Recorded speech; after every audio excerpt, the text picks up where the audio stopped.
Hey,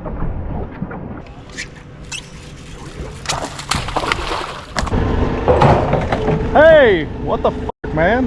Hey, a little bit of attention. Kidding me? This guy just hit my boat. Didn't say a word, just ran into it.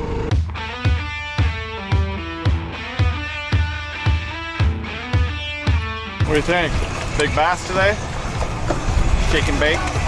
What's up, MFers? Whoa, that's a little bit wet. Day 3.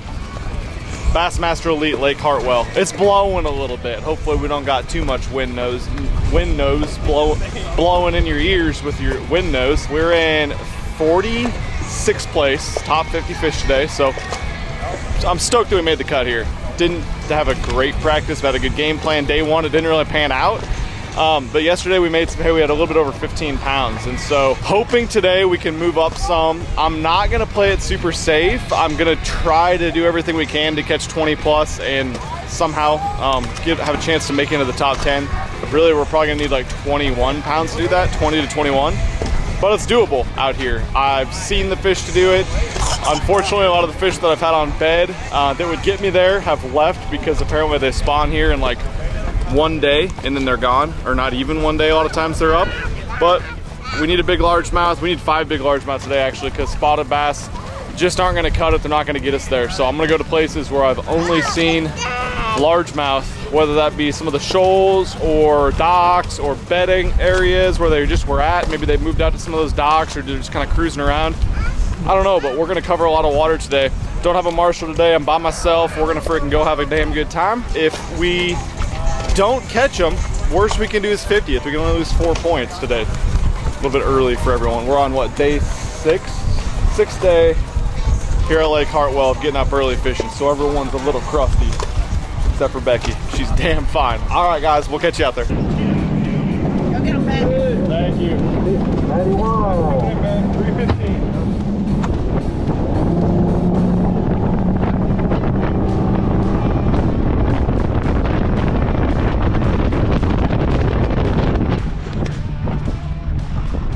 All right, let's do this thing.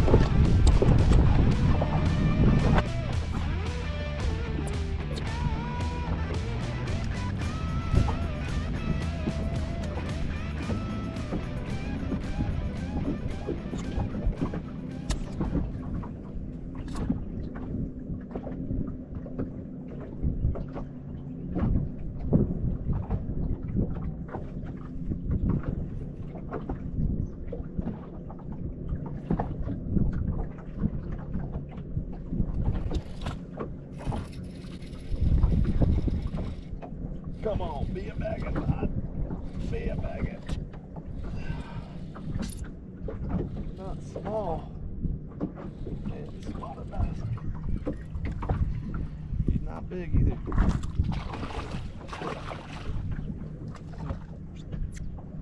That's all right.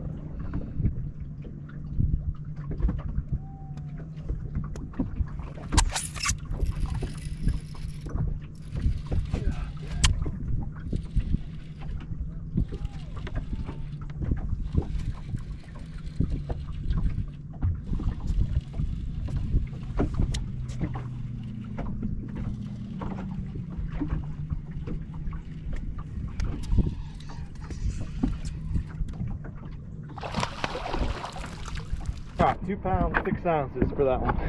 2 casts in a row. I lost the one right before it, but that's all right.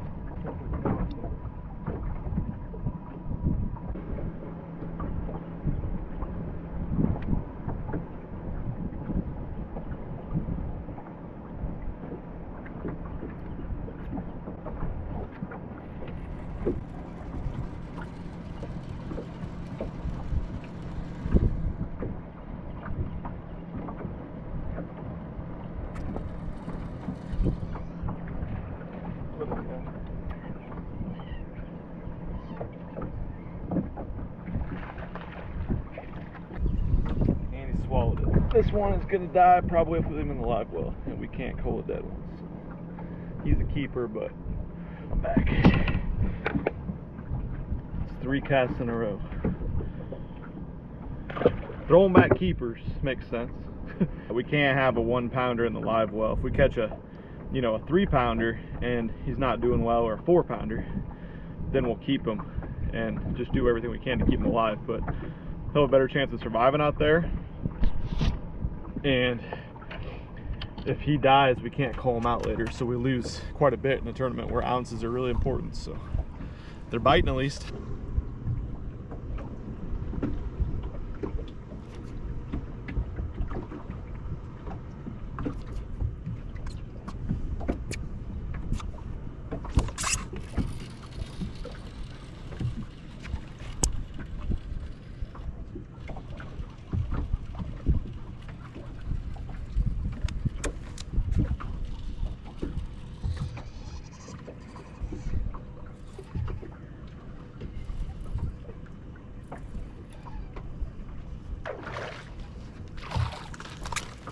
Spotty, fat spotty.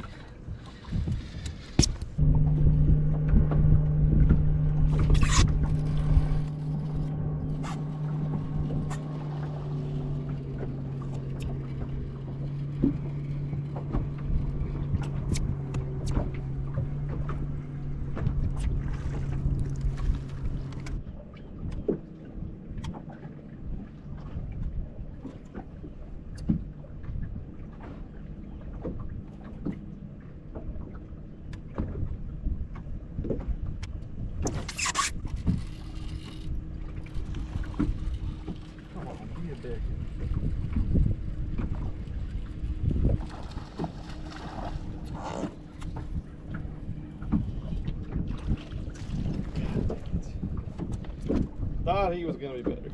A group of them out here is crazy. So many.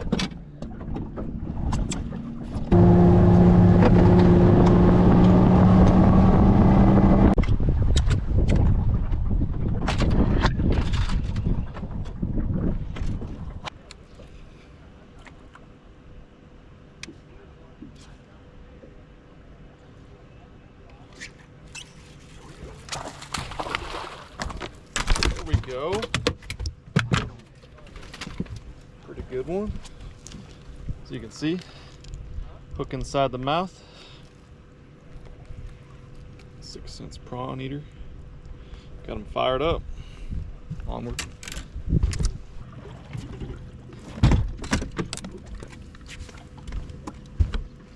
All right, guys, going on my chest.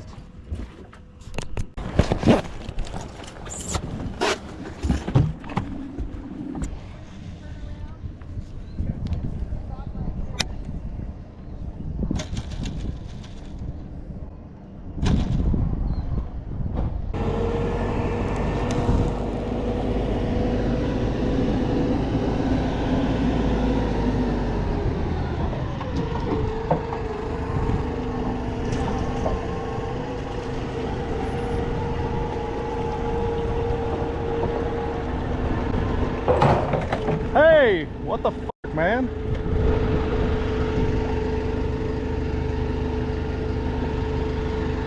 Jesus. Hey, a little bit of attention.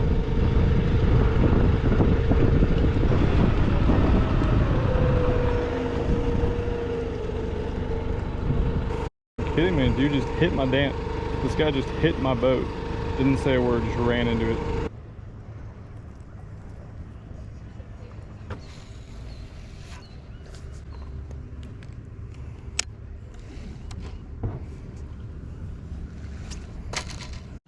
Well, I caught one of them, finally. 3 pounds, 8 ounces. There's 2 more on the bed. Let's see if they bite now. That's not the female, that's one of the 2 males.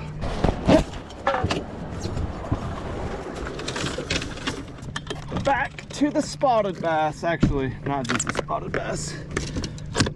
Day in practice, I was here on all these shoals, and there was some giant large. Gotta get one of those. I'm gonna go back to those bedding fish later. See, it took me like 7 minutes to get here. Yeah, we're gonna go back there later, see if we can get one or both of those fish to fire. It'd be amazing if we got both. We'd have probably 17, 18 pounds then. But now that we got a good largemouth, we need to capitalize on our bag that just increased by quite a bit.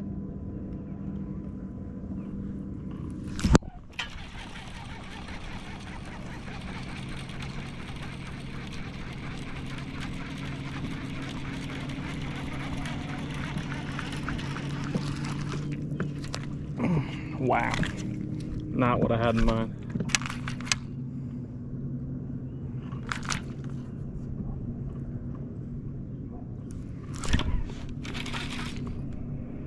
Oh.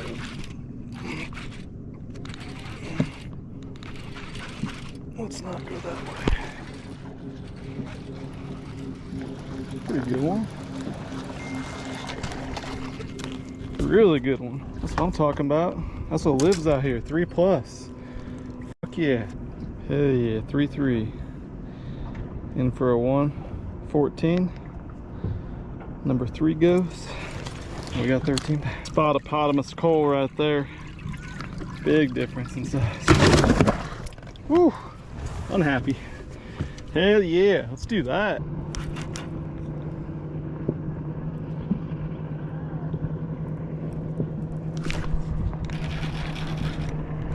Come on, be a biggin'. Be a biggin'.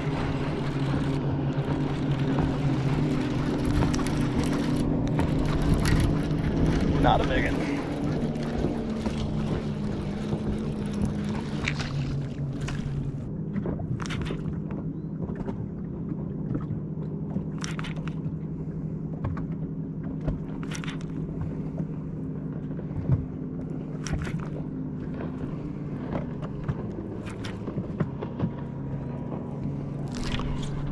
Oh, mother. Well, that sucked. Freaking had me behind something apparently. It's a big one.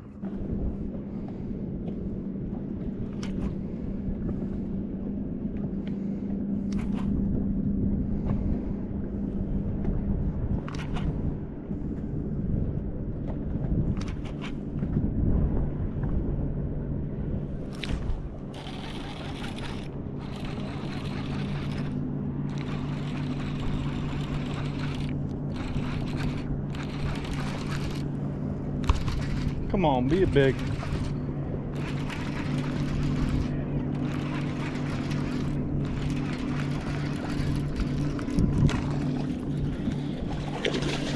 Woo! Yeah!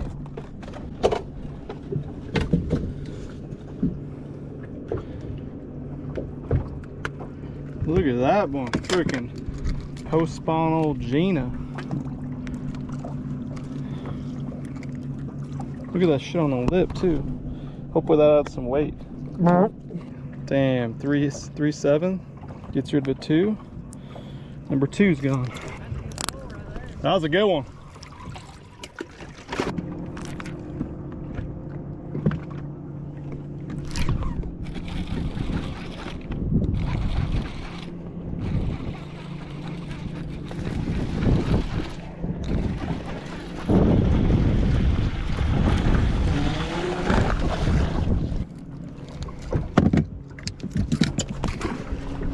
This current's ripping.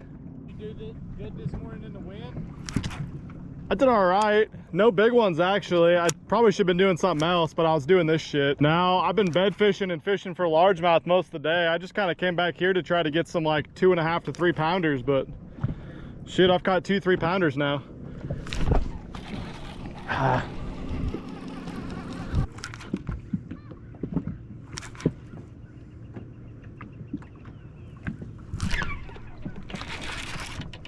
That's a big one.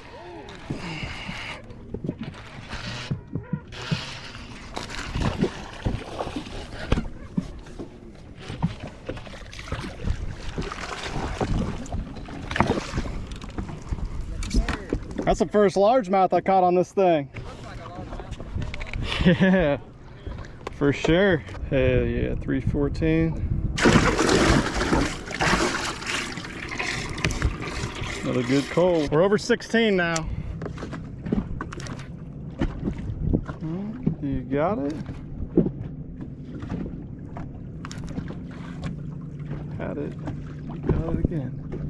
Yep, he's got it. Come on, be a big one. That's gotta be a good one. Maybe.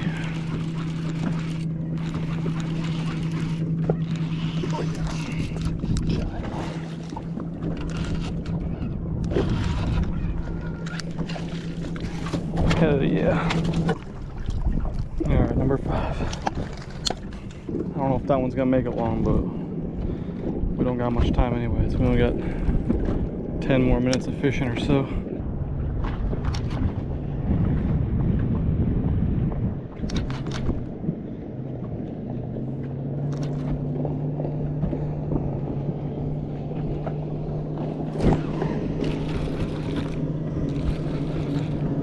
Come on, be a biggin', be a biggin'. Not a biggin'.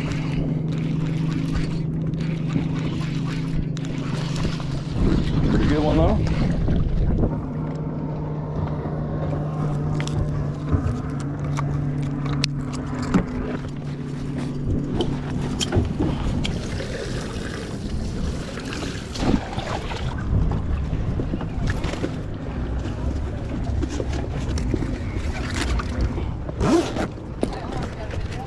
It's okay. My rope also blew out, so my boat's probably gonna be gone here in a little bit.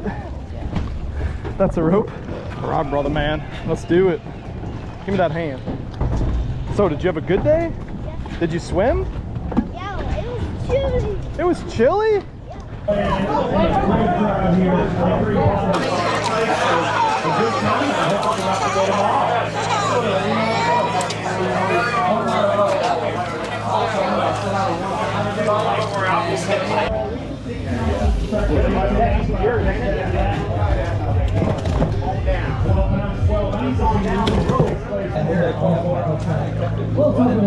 Hey, Benny McMilliken. What's up, Patty? How are you doing? I'm doing great, man. What's your favorite part about today so far?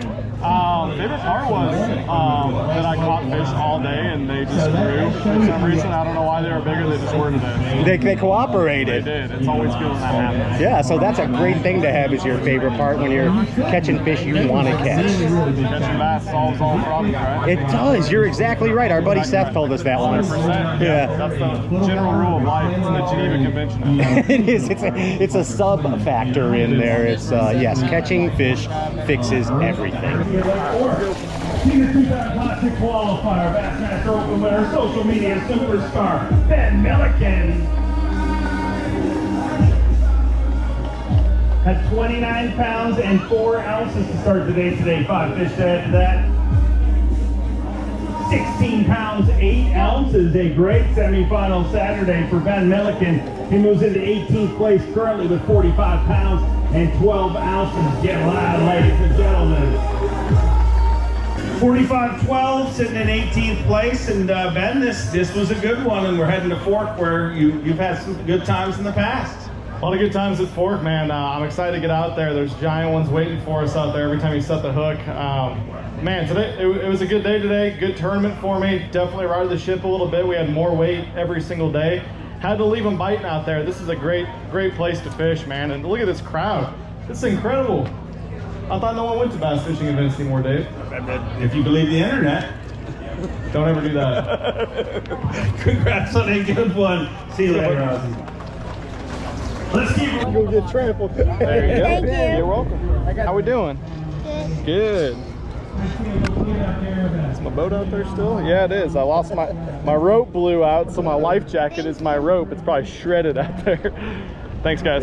I appreciate it. Thanks for coming out, dude. Well, that's a wrap on the old Lake Hartwell. That was an awesome event. Ended up with a bigger bag each day. First day, a little bit over 14 pounds. Second day had 15 pounds. Third day had 16 and a half pounds. So awesome way to finish it up. And man, I wish I could have gone out that final day because as you guys saw, we left them biting. We figured something out, catching better quality fish. And that's just how it goes sometimes. We got dialed in a little bit too late. Was fortunate enough to get one good bed fish, a 3.5 to 4 pounder every single day. And that really helped carry me. Ended this event in 25th place. So not like a phenomenal finish by any means, not like a top 10, but really, I mean, this felt like a damn win to me. This was a lake that I had never been to before.